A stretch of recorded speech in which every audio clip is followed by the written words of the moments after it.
We have 27 members of Congress in the state of Florida. We are the third largest state in the country.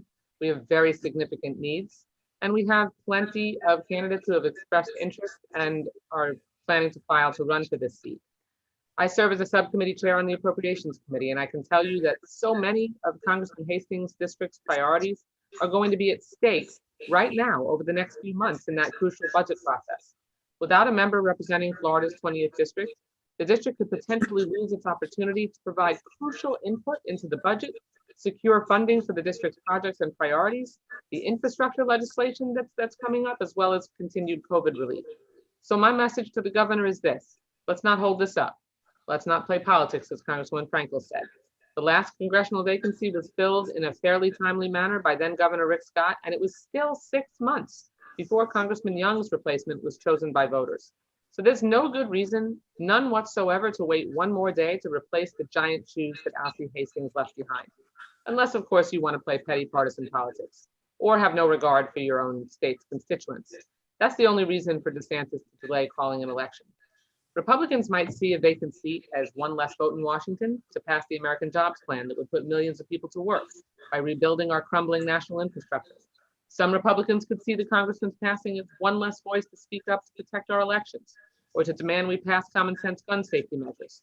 These are all causes that Congressman Hastings felt passionately about, and that his constituents do as well, and that he fought tirelessly to bring about.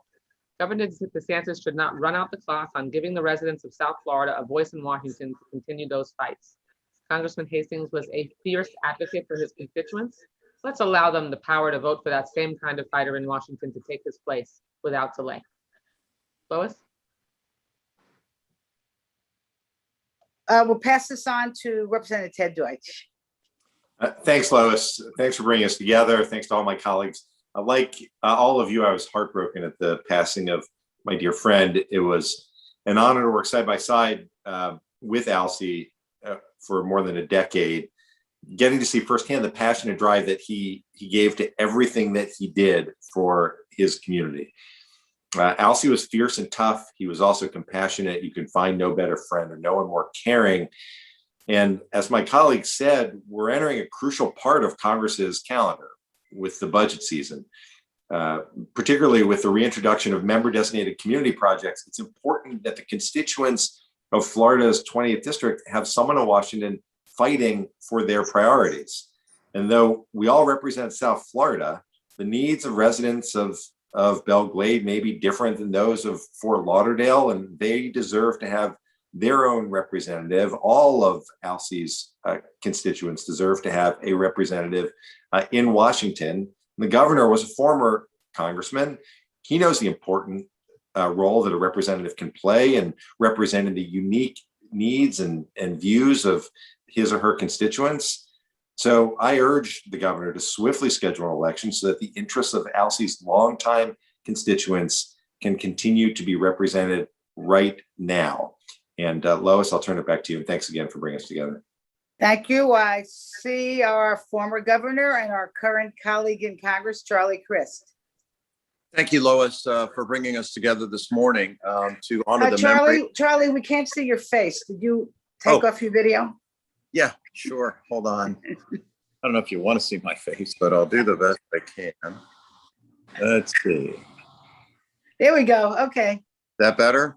Much better. All right. Well, first, I want to thank you, Lois, for bringing us together. Really appreciate what you're doing, and to honor our former colleague and dear friend, Alcee Hastings. What a mentor to all of us, frankly, and a giant in Florida politics and American politics. He was a fighter. He was a compassionate man.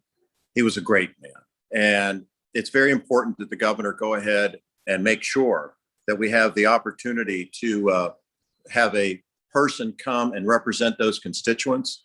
It's remarkably important. I'm experienced in this area. We just heard from Ted Deutch.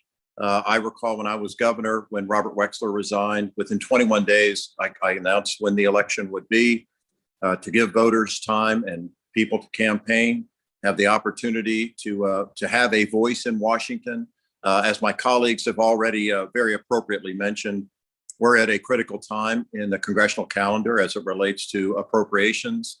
The infrastructure bill that Debbie talked about, and other things that are so important to the people of Alcee's district. So we are pleading that the governor go ahead and make a quick announcement about when this election will be held, and doing so in the best interest of the people of Alcee's district, those constituents that deserve to have a voice. So we hope that he will respond appropriately. And thank you all very much. Be safe and Godspeed. Thank you. And Charlie, I think you set that election 21 days after he announced that he would resign. But actually, the election was set soon after he did put in his resignation. That's correct. Yeah. Yes, ma'am. Okay. Thank you. Okay. We'll take any questions from the press. Congresswoman, we have a question from Steve Busquet. Steve, would you like to unmute and ask your question? Yes, thanks. Good morning. Can you hear me? Yes. Yes. Hi, everybody. Thanks very much. My question is for Congressman Charlie Crist. Governor, you, as you said, you called many, many special elections. Give us a sense of the variables that are considered, and why is Ron DeSantis making this look so difficult? Well, the variables that you consider, Steve, are, the interest of the constituents that don't have a voice because of the void in the seat. And so I think it's incredibly important that Governor DeSantis announce when that election is going to be held and make the announcement as soon as possible and practicable. There doesn't have to be much time between when it's vacated and when you make that announcement. I lived it. I did it. It brought us my esteemed colleague, Ted Deutch, in the one example that I cited in my opening comments, Steve. And I just think that, justice delayed is justice denied. And if the governor chooses to delay this decision of the announcement of when the special election will be held, then he's playing politics, and he doesn't need to do that. The constituents of former Representative Alcee Hastings, they need to have a voice, and they need to have it as soon as possible. And those are the variables that you think about as governor. And so I think it's better to do it sooner than later. Don't drag it out. Yeah. So, any more questions on that? Let me just add, Steve. I think Debbie may have referred to this, but I think our concern is that there's such a close majority of Democrats in the House that any stalling, any less Democrats that are there and stalling makes it more difficult for us to get what we think is a very common sense agenda through. So that's why we're concerned about game playing. Okay, I have another question if nobody else is in the queue. Yeah, Go go ahead, ahead. I'm Steve. sorry. Yeah, thanks very much. And let me pose this question to all of you, but I'll start with Congressman Wasserman Schultz.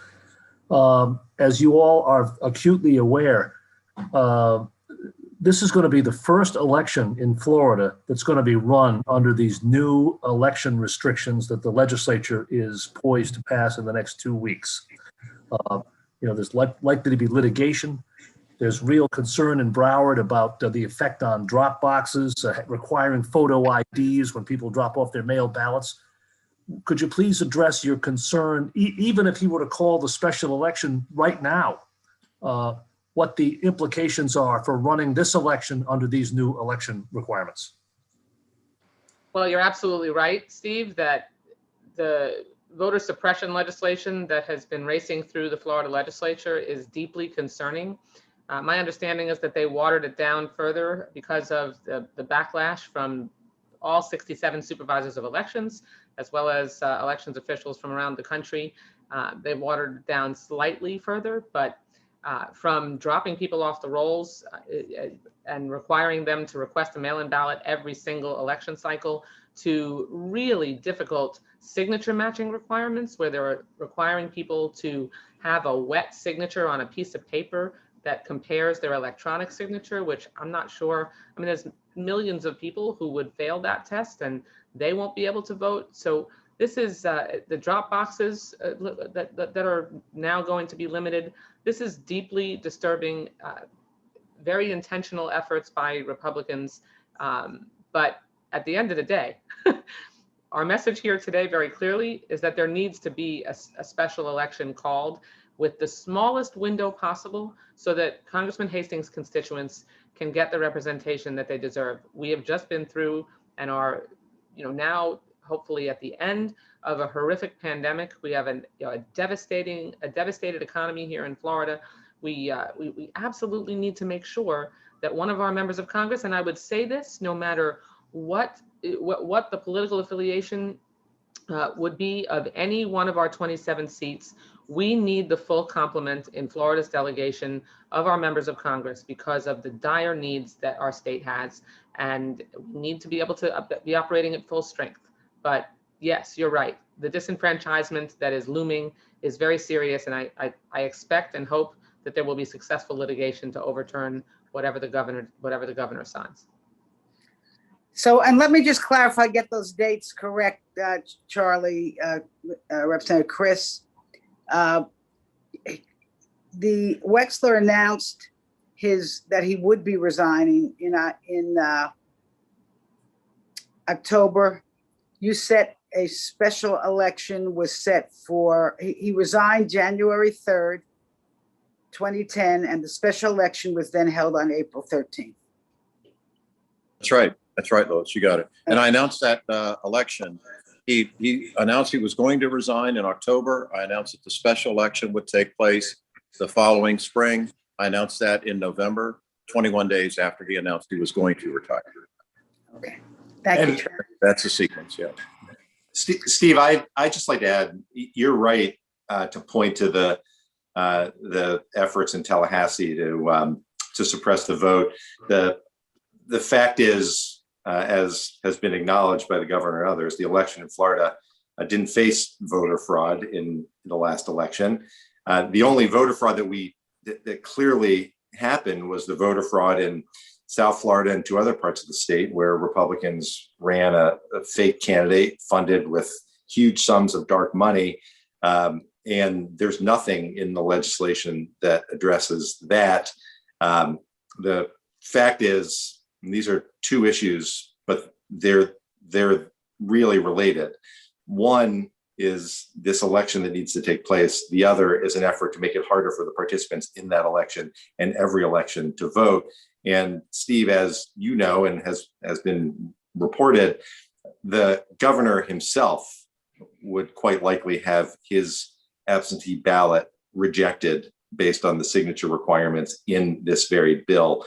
So I hope that the legislature, as they head into the home stretch here, pay close attention to what happened and is happening in Georgia, where major corporate citizens of that state and around the country stood up and said clearly that they believe that it should be easier for people to vote and that states shouldn't be taking great efforts to suppress the vote. I hope they'll keep that in mind. I hope we'll get this election scheduled and that it can be run smoothly and without any problem, just like the other elections have been run in Florida. Actually, I just looked it up. Senate Bill 90 takes effect July 1st, 2021. So if the governor quickly calls this election, it can be held, or certainly most of it can be held under the current election laws, which it certainly should be. Okay, any more questions from the press? I don't believe so, Congresswoman. Okay, if no, thank you all for joining us today. And just remember, this is about our the constituents, people in Alcee Hastings district that are many who are hurting bad from this pandemic. And let's put politics aside, please, and let's get this election set. With that, everybody, thank you for joining us. Stay safe. Wear those masks when you go out. Thank you, Lois.